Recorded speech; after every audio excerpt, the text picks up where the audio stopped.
Hey, 11th and 12th grade, we're continuing chapter 27. We're starting on note 15. We didn't get to very many notes yesterday, but we were talking about some really important things when it comes to God's hand in World War II, especially the way he used Europe. The way he used England. And now we're on note 15. We're talking about the Axis powers. This phrase came from Mussolini, who basically said that the whole world is revolving around Italy and Germany and Japan, and therefore they are the axis on which the world turns. So Axis powers was a military alliance between Mussolini and Italy and Hitler and Germany, and later on the Emperor of Japan was brought in. Now, Joseph Stalin was the totalitarian dictator of the Soviet Union. He is also going to be a huge player in World War II. And at first, he's going to seem like he's on the side of the Axis powers, but he's going to try to play both sides. Here we have the pact between Stalin and one of Hitler's men. Hitler sent this ambassador to go and talk to Joseph Stalin about how they were going to both attack Poland and basically meet in the middle. You start on one side, I'll start on the other side. We'll attack very quickly, and then we'll split this country in half for ourselves. We will share the spoils of war. The plan for taking out Poland was because Poland was a very large piece of land. It was very fertile, good piece of land. But also the Polish people had only had their freedom, their independence for about 20 years at this point. They were usually owned by somebody else. They were, kind of shifting hands and during European history. But in this case, there's like, okay, they're independent. They were proudly independent, very happy to be independent, having, rebuilding their country after World War I. And now they're going to be the targets during World War II because both Russia and Germany wanted that land for themselves. So the Nazi-Soviet pact, Hitler and Stalin agreed to jointly invade Eastern Europe and divide the spoils of war between them. And they are going to start with Poland. And they are going to use what they call the lightning war or blitzkrieg, meaning it happens so fast. It's like a flash. And then all of a sudden it's over. This is 30 miles a day. Nazis struck with planes, with panzers. That's a type of tank. And this is in Poland, but I can't pronounce that name, with motorcycles. They use motorcycles during World War II as well. Okay, so this Nazi-Soviet pact. By September 17th, 1939, Poland had fallen to German and the Russians. They used that blitzkrieg, German word for lightning war, and they went through and they basically destroyed Poland and conquered it. They took over entire cities. They immediately started splitting people up according to what race they were. And then Germany began building some really large camps in Poland that were going to become some of the most infamous camps during World War II, where they are going to send people to labor. They're going to be slave labor camps called concentration camps. Okay, because France and Great Britain were allied with Poland, they declared war on Germany on September 3rd, 1939. As soon as Germany made it into Poland, they immediately began to persecute Poland's Jews. It says here, after the shooting of a German police officer in the city of Irkutsk, Jewish men between the ages of 14 and 55 were systematically rounded up, forced to lie down with their hands tied behind their backs, and then mercilessly beaten for hours.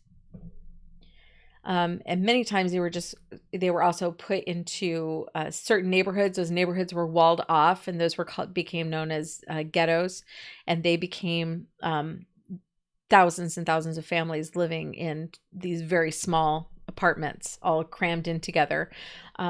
Probably the hope was that disease would spread and they would die out. After Poland, Hitler invaded and conquered Denmark, Norway, the Netherlands, Belgium, and France. You can see what he is doing. He is reaching out and going around his border. He is pushing his border outward, and he's doing it all around. Now, Austria was the first place he went after.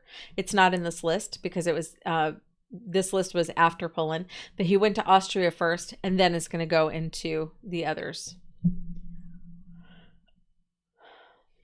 Scary dude.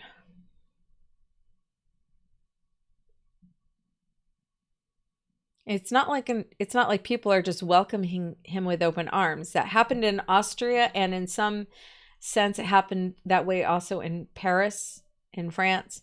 But most of these places did not want him on their soil. They understood what he was up against, what he was doing, especially after what he did with Poland. They saw that he was there to destroy. Okay, Paris surrendered to Germany without a fight. And that made a lot of people in France really, really angry, because a lot of people in France were very anti-German. They didn't like Hitler at all. But the people in Paris were more on the liberal side, and they liked the idea of socialism, and they liked the idea of Hitler. And so they welcomed him without a fight. On June 10th, Mussolini, who was Hitler's ally, invaded southern France, and that entire country fell to the Axis powers. So the majority of people who were running the government in France ended up having to leave, and then everybody who disagreed with German rule kind of went underground. They started creating a freedom force for France instead. Really interesting. If you want to watch an old movie, Casablanca is all about this time. It's about two people who were in France at the time that Hitler was invading. They met after the woman's husband disappeared, and she assumed he was dead. And then when Hitler invaded, the two people who were involved with each other, they kind of went their separate ways. They were separated by war, and they meet up together again in Casablanca in Morocco. So it's worth watching. It's a good movie. Okay, Winston Churchill. He was the British Prime Minister. He was one of the few voices in English Parliament to yell, okay, wave his arms, stamp up and down, and say, Hitler is bad news. And people were like, what are you talking about? The royal family was German background. There was a lot of trade with Germany at the time. And he's like, you don't understand. Hitler is a bad guy. And there were a lot of people in England who were like, it's okay. It's all right. He's good. He knows what he's doing. He's cleaning up Germany. He's like, no. He's a bad dude. When Hitler first started taking over his borderlands, pushing his borders outward, there was a different prime minister, Neville Chamberlain, and he went and talked to Hitler with the French president. And the two of them, the French president afterwards said it was the most uncomfortable time he'd ever had, because he's watching the English prime minister being totally taken in by Hitler. And the French president is like, I am all alone here. I'm surrounded by these Nazis. The English guy is totally fallen for this guy. And I'm just sitting here going, he is bad dude. Okay. Well, Neville Chamberlain, when he came back, he said, I have here in my hand a signature. I've got a piece of paper with Hitler's signature on it saying that he will not invade any more places in Europe. He was just trying to get his borderlands back, yada, yada, yada. I have in my hand peace in our time, and everybody cheered. And Winston Churchill's like, you're an idiot. That is not, it's a signature on a piece of paper. It means nothing. And he was right. It meant nothing, because right after that, Hitler invaded Poland. Neville Chamberlain had to step down. Winston Churchill was made the new prime minister. He immediately started to appeal to America for help. America was coming out of the Great Depression, but they were starting to actually come out. So he said, look, we need help, because by this time, can I just refresh your memory? All of these places in Europe had been taken over. Look at this. Who else is going to help him? Italy is on the side of Germany.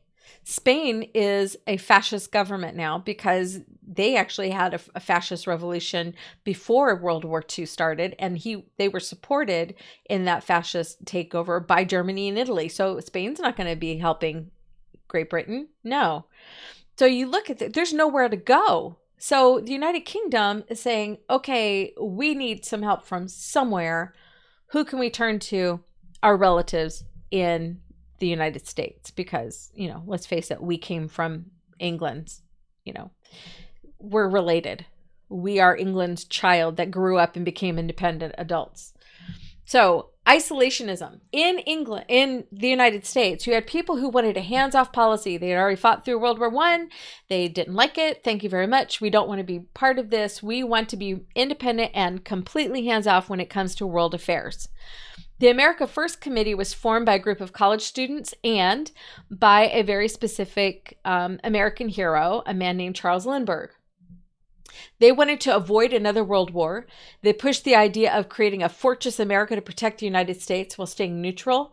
But also, and this is that dirty little secret that's part of American history, Charles Lindbergh, who was one of the leaders of this, was pro-Hitler.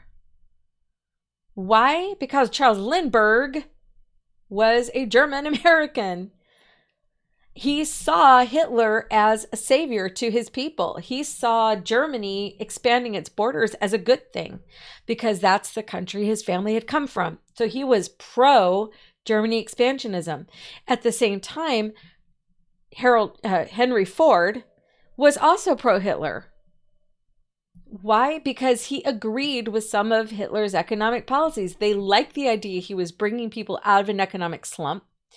They liked the idea that he was controlling his country and creating a better life for his people, but they were completely ignoring the fact that he was putting other people down to do it, that he was targeting the Jewish people, the Polish people, that he was targeting people through racism.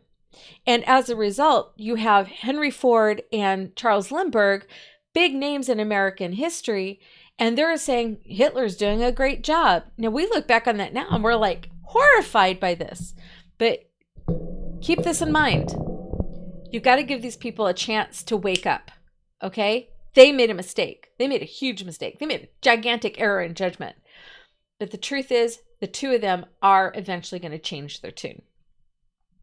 There's another person that doesn't get mentioned a lot in history books, unfortunately, because her name should be everywhere so that we know what to avoid in the future. Her name was Margaret Sanger, and she created an organization that was all about cleaning or cleansing the white race. She wanted to get rid of poor people. She believed they were a drain on resources. They just mucked up the cities. She wanted to get rid of Black people. She wanted to get rid of all people of color. And she wanted to do that through birth control. And if birth control failed, through abortion. And if abortion was seen as not too pleasant an option, she wanted to definitely go through and do sterilization. Hitler got a lot of his ideas about sterilization and cleansing, ethnic cleansing, from Margaret Sanger, who was an American and the founder of Planned Parenthood, which still uses some of those standards today. If you look at Planned Parenthood material that they hand out to people, they are often promoting the idea that we need Planned Parenthood clinics in minority neighborhoods. That same idea is still being used today, but now they're saying it is, we're trying to help minority women by aborting their babies. As a result of Planned Parenthood's actions, in the last few years, New York City, which has a very large Black population, there have been more Black babies aborted than born in New York City. That is horrific. The Black community has not thrived the way it should because so many of its children have been killed by Planned Parenthood in the name of, we're trying to help you. They're not trying to help anybody. They're making money, hand over fist. Okay, so Lindbergh was a speaker and charter member of the America First Committee. He was sympathetic towards Germany. However, when the United States entered the war, when he realized that Hitler was on the wrong side of history, he himself enlisted. Now, he enlisted, but he's not going to fight against Germany. That would be a little too awkward for him, being a German, of German descent. Instead, he flew in the Pacific, and he flew about 50 combat missions. When it came down to it, he changed his mind. He joined the military and flew in defense of the nation. Okay, so too many times, especially the way Hollywood likes to spit out little parts of facts. I'll watch a TV show and they'll talk about, well, Ford was a big fan of Hitler. I heard that he had a picture of Hitler on his desk and Hitler had a picture of Ford on his desk. Well, Ford was a huge phony. Guys, Ford changed. Lindbergh gets mentioned all the time. Lindbergh changed. Hollywood never mentions that part. They just want to take down the people that were considered American heroes. Okay. Was he wrong? Was Lindbergh wrong at the beginning? You bet. Okay. Big racist? Uh-huh. Did he change? Yes. Give him credit for that. Okay. The London Blitz. This was the Battle of Britain. This was Germany's attack on the country of Great Britain. You guys are all familiar with some of this stuff because, frankly, it's made it into a lot of popular culture. The Lion, Witch, and the Wardrobe. The setting for that is children being removed from London after the London Blitz. Okay, kind of important. That's how they go and find that wardroom anyway. They have to go live out in the country. A lot of people sent their children out to the country as a result of this because they didn't feel it was safe in their own homeland. But the Blitz killed thousands, but it stiffened British resolve. They were determined to fight it. During the Blitz, part of the royal palace was destroyed, but the royal family was okay. Like I said, the Queen Mother was armed all the time during World War II. She wasn't going to let anybody come into her house and hurt her family. No way, no how. The people of Great Britain, though, they really worked together to create the best possible way to stay calm and just keep going. Okay, that was all. It was all. Just keep calm and keep on. We can do this. We are British. Stiff upper lip and all that. Okay, FDR, when he heard about the London Blitz, he responded by shipping weapons and food to the attacked country. This was really the furthest west Hitler could go, and it needed to be saved. So FDR responded by sending weapons and food to London. This is the subway system in London, also known as the Tube. It continued to operate throughout most of the Blitz because it's underground. But many of the tube stations, once it was nighttime, they would close down and people would go and stay in there and sleep on the tracks and on the platforms because they were like makeshift bomb shelters.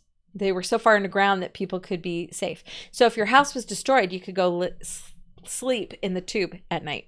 So at midnight when train stops, Londoners seeking safety bedded down on the tracks.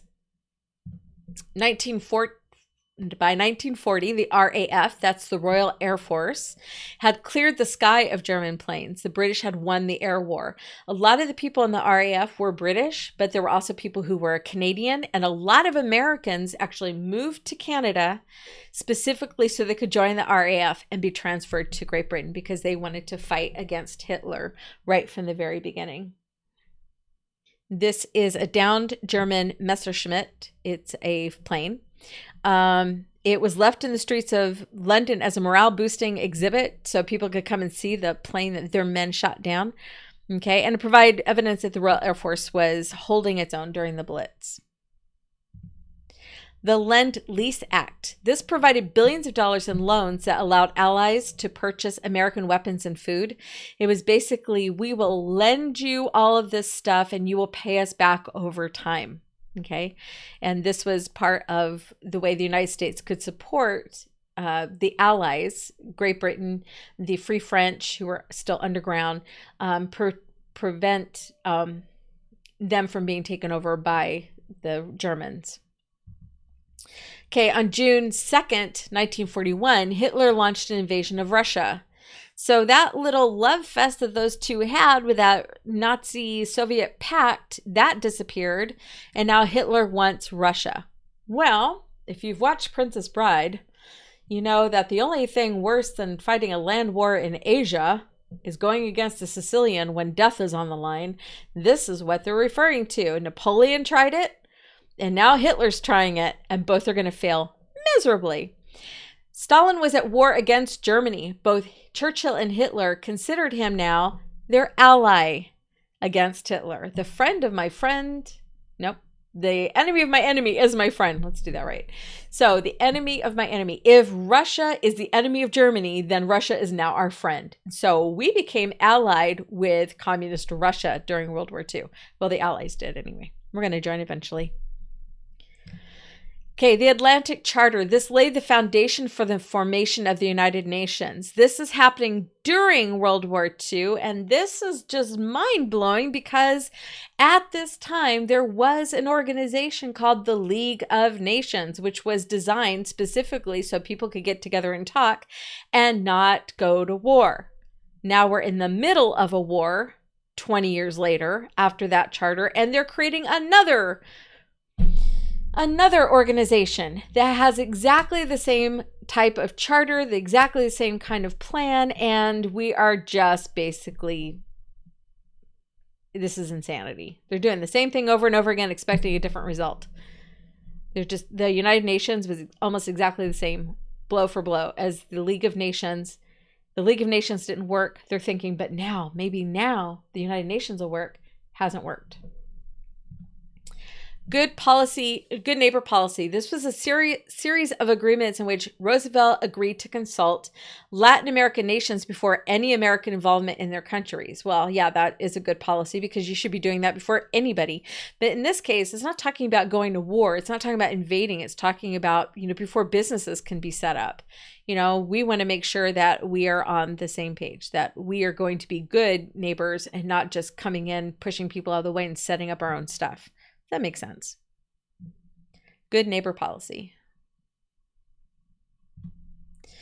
Okay, while all this is going on and the world is in turmoil, China is also fighting a civil war that has to be put on hold. So we're going to go back in time just a little bit to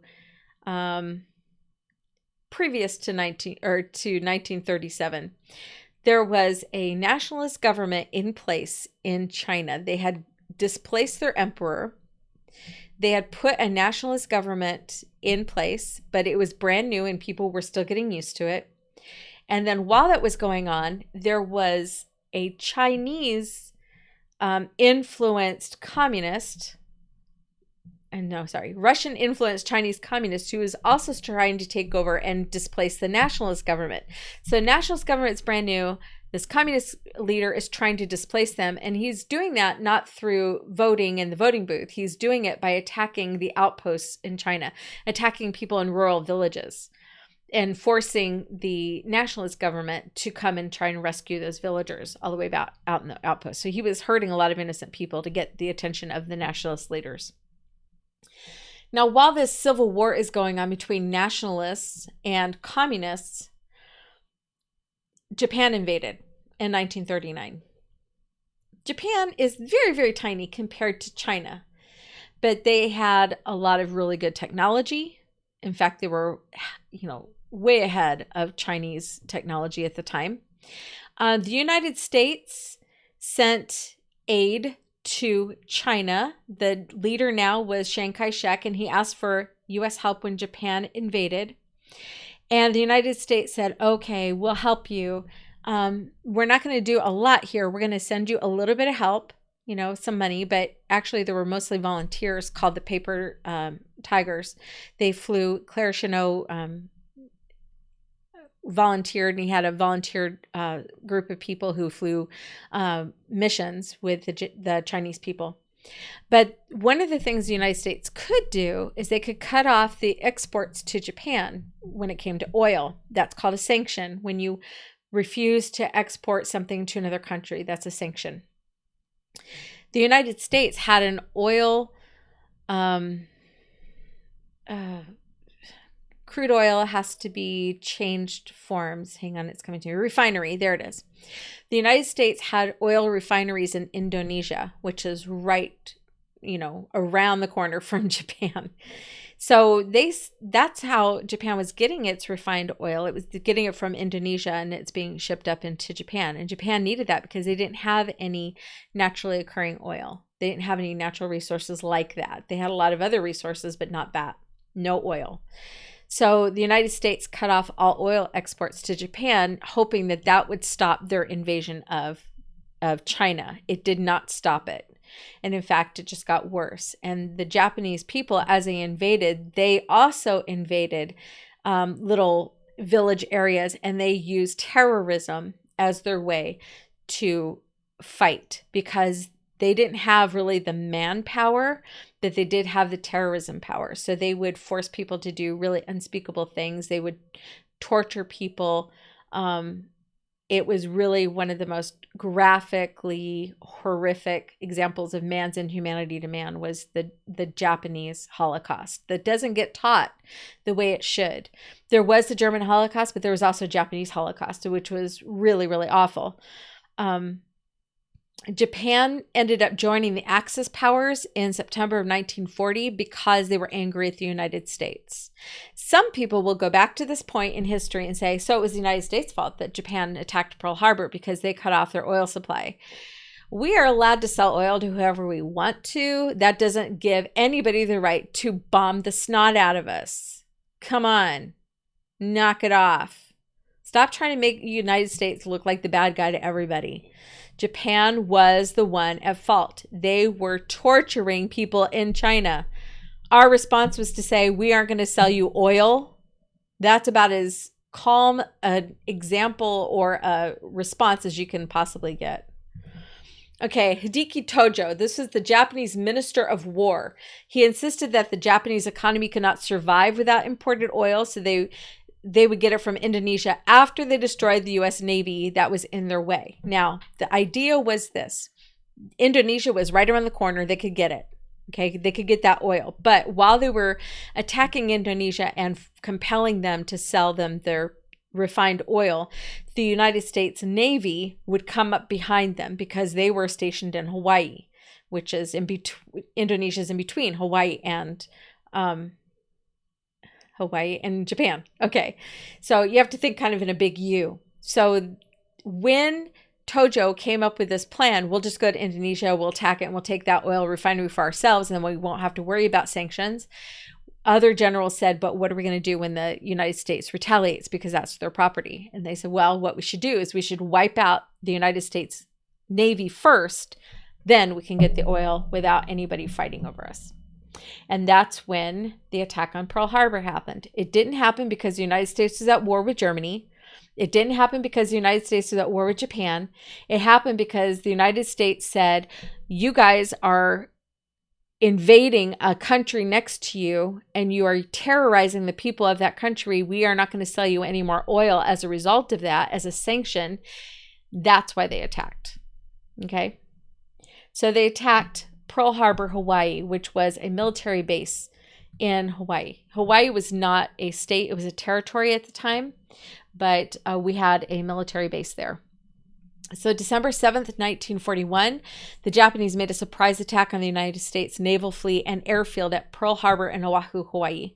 And Mitsuo Fuchida was the pilot of the lead Japanese plane, and it is because of him that we have all these pictures from aerial points of view of the Pearl Harbor attack.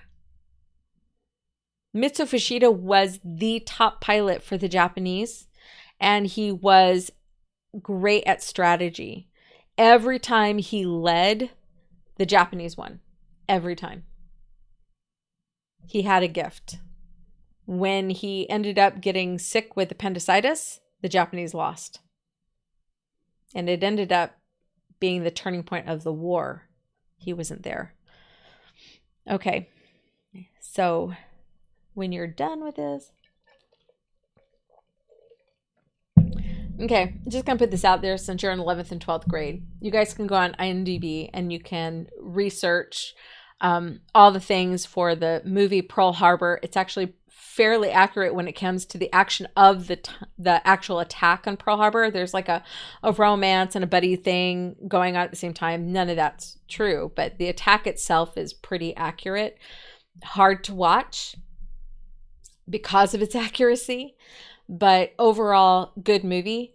However, I don't remember all the language, if there was any language or anything. So go on IMDb and research that. Look under parental guidance. Talk to your parents. See if you guys want to watch it together. Okay, that way if there's anything inappropriate, they can step in. But I'm just handing that out to you. My son wanted to watch it, and I fought him on it.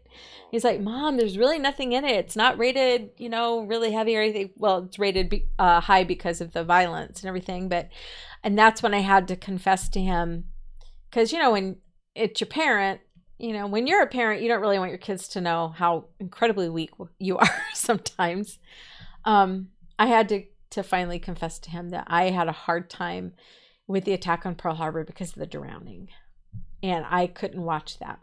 And so he actually, bless his heart, he watched it first to screen it for me to make sure that he could pass by any place where that took place. So I wouldn't have to watch that part because I can't handle it. It just tears me up. So he was very sweet. I did watch it. I thought it was a great movie. So I'm passing that information on to you, but you guys make your own decision in your own house. That's your business. Okay. Later though, we did try to watch the special features, which I always like watching the special features like on a disc and stuff. And that was a lot of it. I got through like 5 minutes, like turn it off. I can't watch it. So I did go to see the Arizona Memorial and was very affected by it, but that's a really hard thing because it's a tomb. It really is. I'm going to get off of that now because I can't keep talking about it. Okay. On December 8th, the day after, in 1941, FDR asked Congress for a declaration of war. The president is not allowed to declare war on his own. He has to get the approval of Congress to do that. They are the ones that actually make that declaration. 3 days after the United States declared war on Japan, Germany and Italy, because they were allies of Japan, they were part of the Axis powers, they in turn declared war on the United States. So after that, then the United States declared war on Germany and Italy too. Okay. So Japan didn't declare war, they just attacked. The United States declared war on Japan as a result, and then declared war on Germany and Italy. Okay. Speaking of declarations, a year later, well, not even a whole year later, it's just a month later, the Declaration of the United Nations was signed on January 1st, 1942, and it was the first time in our history that the United States made a formal military alliance with other nations.